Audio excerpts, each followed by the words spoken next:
up, ladies and gentlemen? Welcome to another edition of Sean Anthony Live. I'm very excited about this next conversation I'm about to have with the founder of a legendary hip hop website, SOHH.com. We got one of the founders, Mr. Stephen Samuel. What's up, brother? How you doing? What's up? What's up, Sean? How you doing? How you doing? Great to I'm see doing you. I'm doing good, man. And also we have Dula 800 on as well. We're going to talk about him and this new tech industry, this new tech company that you got going on, Steve. We're definitely going to talk about that. But Dula, what's up to you, man? Peace and blessings, brother. How you doing today, Sean? Doing great, man. Looking forward to a great conversation. So, Steve, I want to start with you, man. You were ahead of your time launching a hip hop website. What was it, 1994, 96, something like that? 1995. Okay. And I had always been online since 1976 when my father first bought a computer. And once it became a little bit more accessible for everybody else, the internet became like the fashion statement of the year. My partner and I, Felicia Palmer, we decided that we wanted to jump in and start a website. And the topic we chose was hip hop because we are from the Bronx, and it just seemed natural to do that. So Um, what yeah, were some of the hurdles, man? I mean, because not everybody was online at that time, and really it was towards the late 90s, 98, 99, 2000 is when a lot of these chat message boards and stuff began to be popular. So what were some of right. the early hurdles, man, developing that? Well, some of the early hurdles of developing So.com were that the music industry did not recognize the internet as a viable means for communication. They felt that people that were online were not into hip hop. There was also a point, we were so early that when we would go to record labels and talk to them about getting their artists online, the record labels didn't even have email addresses. So we still had to like call them on the phone. They didn't know what we were talking about for the most part. They would say, "What's the internet?" And they saw it as something that Black people weren't on, but we actually had statistics to prove that Black people were on the internet. Maybe not in the mass growth that they are now, but they were there. And we knew that this would be around for years to come.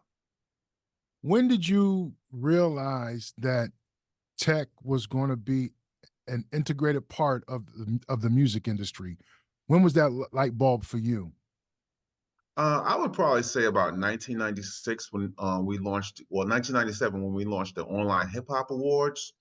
So a lot of people talk about the Webby Awards or the People's Choice Awards being the first online site to do voting. That's not 100% true. It was actually us with online hip hop. And what we did was we created a polling system to collect votes and stuff to do online voting. And that's when I realized, like, okay, this is a lot of votes that I'm tabulating and stuff. Um, just just the penetration of the market. There were groups like the Hieroglyphics. If you remember Della the Funky Homo Sapien, they were selling their music online, even though they weren't signed to a major label anymore. So they had penetration. They were getting penetration in a market that nobody was really touching at the time. So we knew that this was going to be around for a while. With the climate of music now, let's fast forward to today. Talk about this technology that you've developed.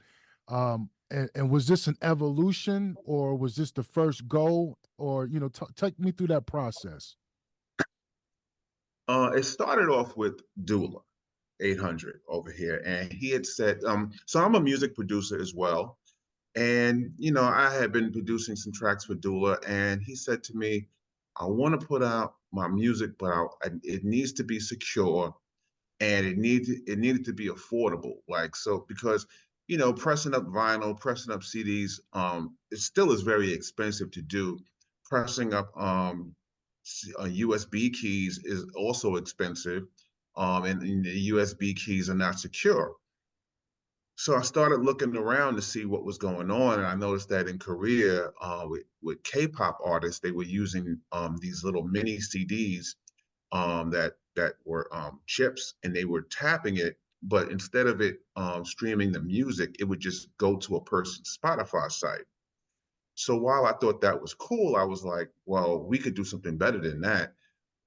Because Spotify, as you know, is only paying people 0.003 cents per stream. Mm. So why would I print up a card just to get somebody to play my song one time? That's not very cost effective. So that was the impetus to coming up with this technology that we call Tapyoca. Gotcha. All right, before we get into Tapyoca, Dula, I want to get your perspective, man. I mean, not many artists, well, I mean, I'll just say this, not a lot of artists are thinking outside the box of how to get their music to their fans. What was the genesis of you, with that idea, those questions, asking the right questions? I think it came just from from seeing the clock that's been in the music industry, just in the industry itself, from the technology, from Facebook, IG, Spotify, where as an artist, everything seemed to go to those markets. And it's very difficult to find traction. At least it has been for me to just, it's just a normal way of me doing and sharing. So I felt like, how can we how can we control our content and monetize from it, and not just give it away to someone and hope that it spills off into someone's hands. So it was just trying to think innovatively, and as a leader of the culture, like, how can we make something a tangible item again? Like, record music is always tangible, like from 8 tracks, CDs, albums, cassettes, DATs. And today is really no touch and feel. So that was another idea that we felt like, how can we bring the music back to where you could touch it and feel it? You could read the credits, you could do all these things. So it was kind of like a dream, a futuristic, but going backwards, but thinking how important that was. Yeah, I Right. mean, I think you guys are on to something. Obviously, it's very innovative. Dula 800, man, from my understanding, you're the first rapper to debut a rap album using NFC. Is Yes, that correct? yes, So, yes, indeed. so explain that for the novice, the layman. What's an NFC? I've heard the term. I've seen Um, it trend on Twitter or X or what have you. But what exactly is that mean? What does that mean? You mind if I take this question? yeah. All right. Oh, So NFC is near field communication. Pretty much your bank cards have it, your phones have it, and whenever you do a transaction, you just walk into a store and you just tap your card or you tap your phone and you make a purchase. So this is that same premise, where you can just tap, like, let me see, you could just tap your phone, like this is my phone right here, and this is the Dula 800 album. So when I tap it, the album comes up immediately and you can Dope, listen to it. dope. That's dope. right. Yeah. A lot of business cards are like that. I go to a lot of networking events and people, are pulling out, no, don't give me no business card here. Just, scan this QR code and boom, information is right there on my phone. Um, I've done some shows on my other platform, Flow of Wisdom, about technology and things like that. And there's this guy who's a transhumanist. He considers himself a transhumanist. Transhumanism is the merging of technology into humans. This guy has a chip in his hand. And when he was going on the campaign trail, he would have people scan his hand and all of his contact information will pop up. Do you see any progression like that? Or you're like, nah, that ain't me? Well, that won't be for me, but I know I have been in Whole Foods and they have it now where you can pay with your palm. I think that's just a little bit too close for comfort. But Sean, you did bring up a point about the business cards. And one of the things with the business cards, they're not secure, right? So you can actually copy that. You can actually just sit there and copy the chips from card to card. You actually cannot copy the Tapyoca card or whatever. You actually have to get the authentic Tapyoca card in order to be able to access Dula's music, to be able to access his videos. There's also videos on this card as well. And there's also links. So if you want to purchase his merchandise, as you can see behind Dula, he has his paintings and such. He's also a painter. So this is why he wanted to secure his data, because when you look at vinyl, you can copy vinyl, you can copy CDs, you can copy USBs. He wanted people to be able to touch and feel his art and be able to also make a profit from it. Now let's dive into Tapyoca. Why the name Tapyoca? Well, it's the color of the card, right? So this is like a tapioca colored card. It's a little hard to see with the light. Also, the word tap, meaning that this is how you use it. You just tap it and you move on. Okay, they're pretty simple. It's just So, that simple. is there a website that people can go to for where if I'm an aspiring artist or a producer, where can I tap in?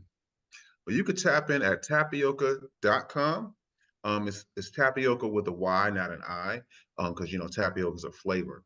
But yeah, if you go to tapyoca.com, we're actually offering artists. We're doing something like a scholarship. So if there's an artist that's interested in trying to get into this technology and trying to see it for themselves, we do have people that will sponsor them and pay for their first couple cards.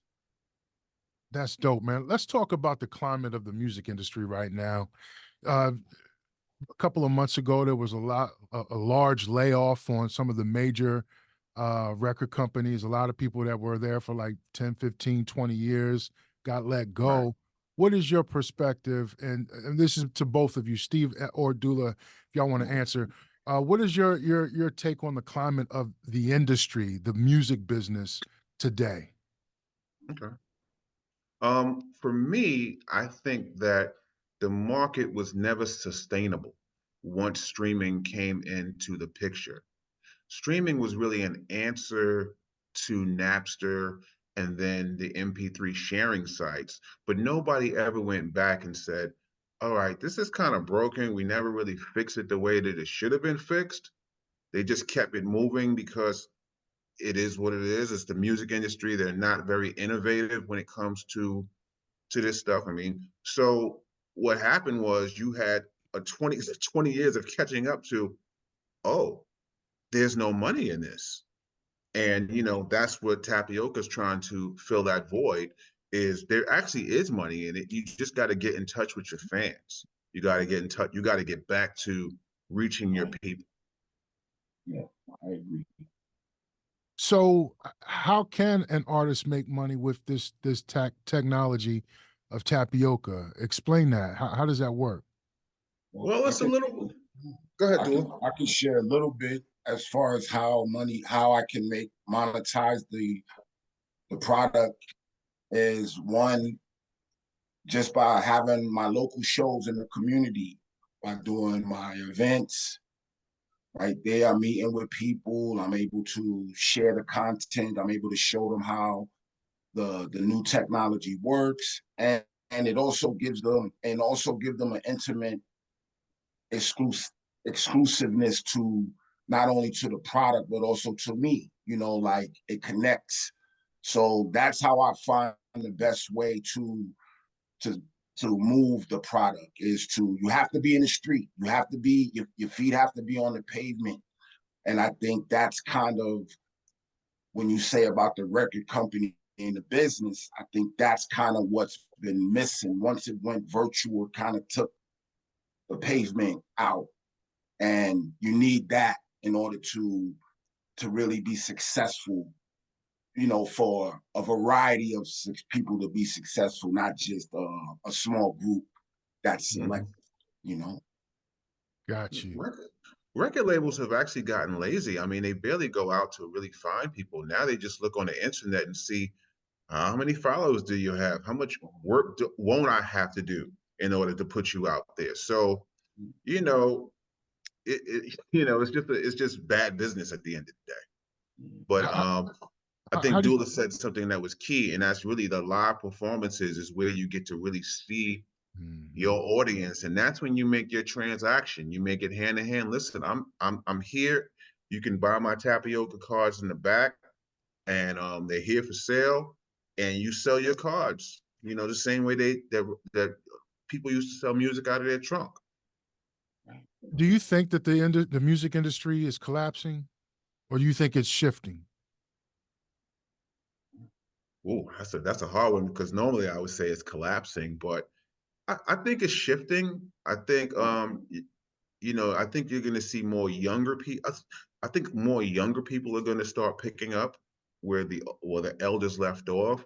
I think the question is, can they leave behind what they've learned? Because what we've learned is kind of outdated. It needs Mhm. to be revamped.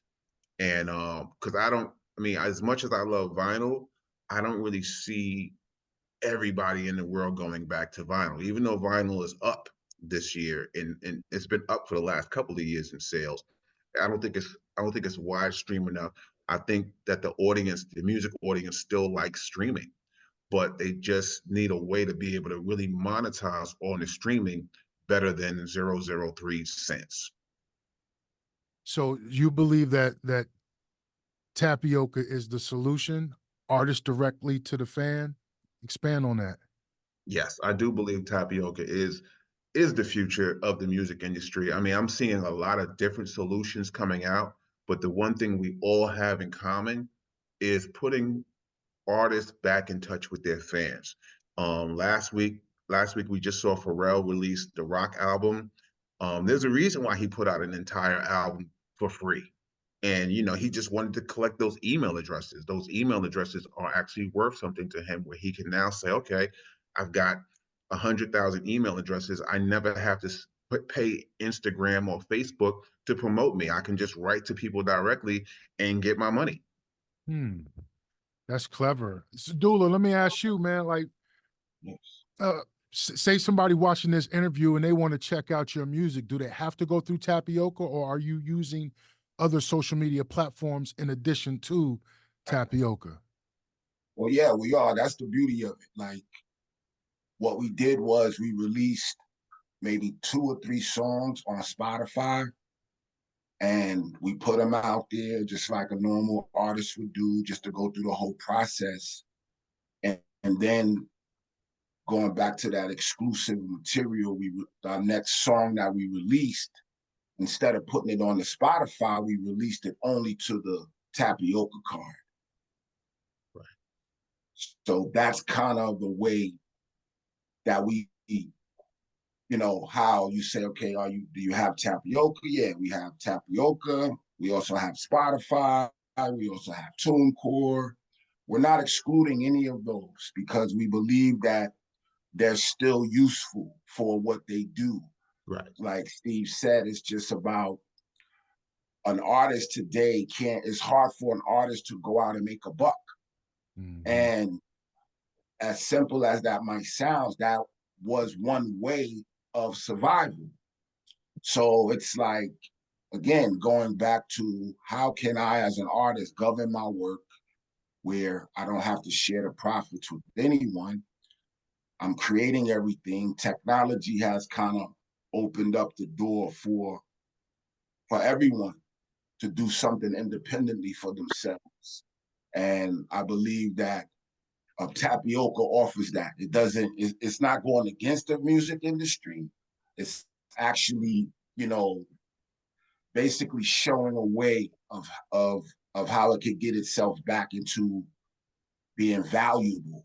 Like tangible is sometimes more valuable than intangible. Gotcha. Steve, this question's for you. What's next with Tapioca? Are you looking for investors? Are you looking to build this up and eventually sell it? Like a lot of tech companies do. What's the future look like? Well, right now, we are looking for investors. We're actively looking for investors. I'm still doing so.com and producing content on that. And so.com will actually have a Tapyoca version out within the next 2 months. So it's going to be a different way of producing content. And the other future is, I mean, of course, I'm going to build it up. I don't know if I could sell so early though, right? I'm still young. I'm just 52. I don't know what I would do with my retirement days, but there was one thing I did want to piggyback on about the question that you asked Dula. I think the one thing people get confused about all the social media stuff is that these are tools, and I think we are not using them as tools. We're using them like the all-in solution. And I think that's where we need to take accountability for and reassess what we're doing as artists and producers and labels. Very dope, man. Well, before we conclude, man, is there anything else you'd like to share to my viewers out there? Well, the first thing is make sure if you're thinking about putting out some music anytime soon, you want to look up go to tapyoca.com, reach out to us, talk to us. Trust me, our prices are like ridiculous. You'll be like, I can't believe it's that low to do it, to make cards, NFC cards for myself. And Dula, I'll throw it to you. On the same thing, I think that first of all, thank you, Sean, for having us and having this conversation with us. The questions and truly being engaged. Like Steve said, tapyoca.com. Also, you could go to dulasneighborhood.com, as well to support the movement. It's all about self-expression, mindfulness, and self-love. So I just want to spread that message. So continue to do what you're doing, brother. Yes, sir. I appreciate it, man. That's dope, man. I love that. Guys, thank you so much, Steve. Thank you for having me, Sean. Hey, my pleasure, man. And listen, if you want to circle back in a couple of months to do it again, and just let me know. It's all love, man. No Dula doubt. 800, Steve Samuel, thank you so much, man. I appreciate y'all. Y'all be easy. Appreciate you, brother.